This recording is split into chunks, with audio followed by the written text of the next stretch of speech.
Bible is prayer. Prayer po, the prayer of the saints. Kaya huwag kang tamarin manalangin.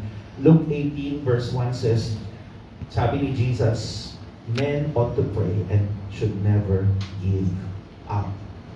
Kaya sabi mo sa katabi, huwag kang mag-give up sa mga pinapanalangin mo. Because you never know how close you are to an answered prayer. Kaya huwag kang mag-give up. Okay, huwag kang tamarin. So, alam niyo po yun, nung pinag-pray kami ng intercessor na yun, late na kami nag-practice. Pag 11 na ata, tapos the next day, 9 o'clock yung Sunday service, so, uwi na kami, ganyan.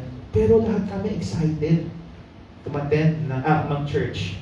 Alam niyo po, yun na po yun. Yung time na when we praise and worship the Lord, bumaba ang presence ng Lord. People would fall down. Ngayon kasi, di ba, pag nagle-lay hands, oy, kayo natumba yan, tinulak yan. Wala po.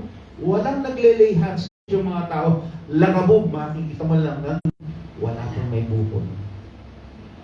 Nagbabagsakan sa presence ng Lord. And you would see, kaya ako nasasabi to, kasi nasa stage ako, nakikita ko yung mga tao eh. Nakikita ko sila. Kaya pati yung mga sumasaw na synchronize sila lahat. Sabi ko, wow! Sabi ko, paano yun? Di ba? Paano nangyari yun? I know it's the Lord. Kasi, unang-una, hindi ko naman sila nakikitang nagpa-practice. Okay, hindi ako maniwalang magaling sila sumayaw. Pero nung time na yun, gumaling sila. Sabi ko, galing nila sumayaw. Hindi sila nagbabanggaan. Paano kaya yun? And we would see even prominent people ngayon. May church po siya. No?